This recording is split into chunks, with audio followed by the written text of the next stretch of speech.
accompagnants. Nous allons vous parler du musée océanographique de Monaco. Alors, monsieur Adam, journaliste, on vous écoute.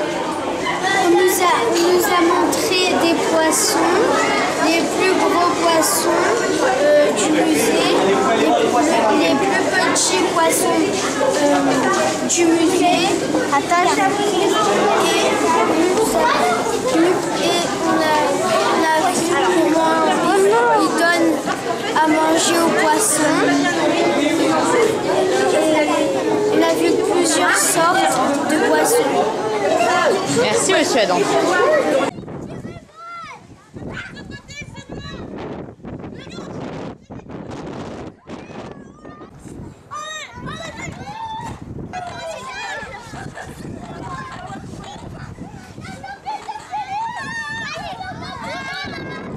Merci beaucoup. Et maintenant, nous allons vous parler du safari photo au parc d'Estendorf.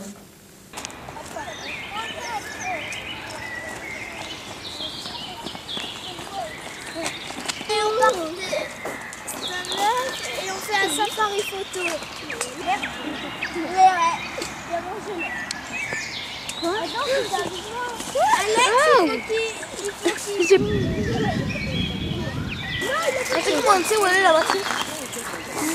Et c'était super bien.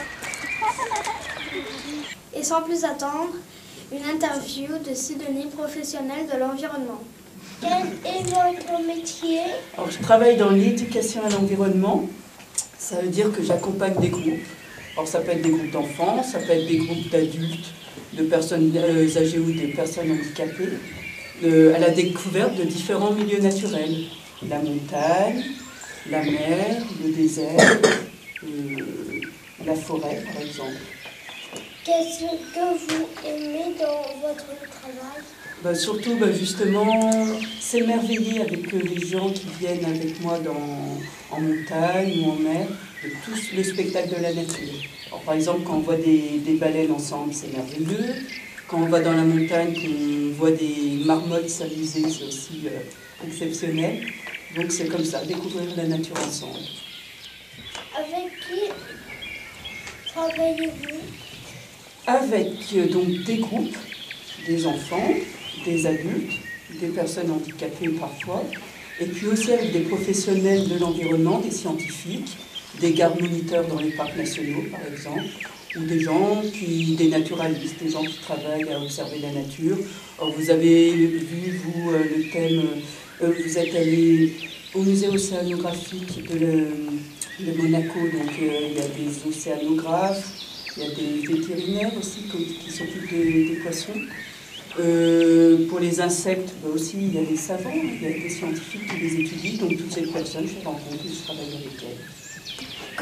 Comment transforme-t-on l'eau non potable en potable? C'est ce qu'on va découvrir ensemble aujourd'hui. Vous allez voir que avant d'arriver au robinet, il y a tout un parcours de l'eau et qu'en effet, on va aller visiter ensemble une usine de potabilisation de l'eau et vous allez voir toutes les différentes étapes pour que l'eau devienne potable.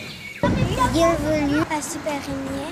Nous allons faire la visite accompagnée de Sidonie.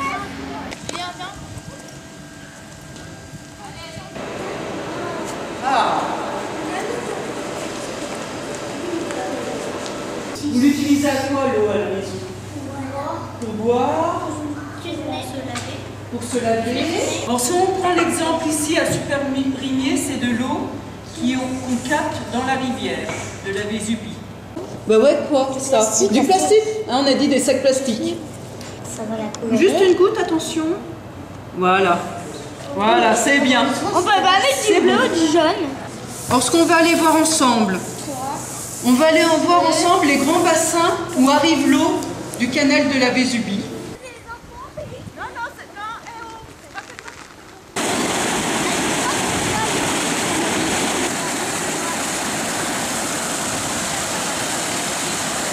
Alors, dès le départ, on met de quoi retenir pour rappeler les gros déchets.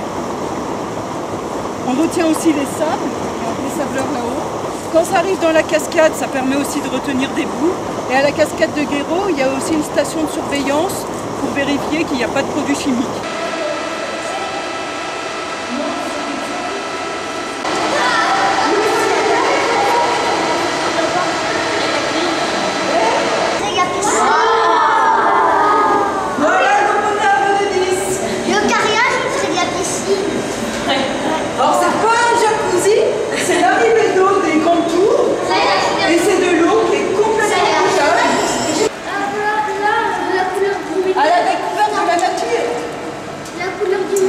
même goût que la maison. Quand je parlais de marron, c'est la couleur du métal. Oui, c'est un peu. J'ai pleuré. T'as pleuré? Ah, je connais cet endroit. T'imagines sans parachute, là je connais ce chemin-là. Est-ce que vous repérez le... C'est la fin de notre reportage sur l'environnement. Merci de nous avoir suivis sur TV Magnan. À bientôt aux prochaines vacances.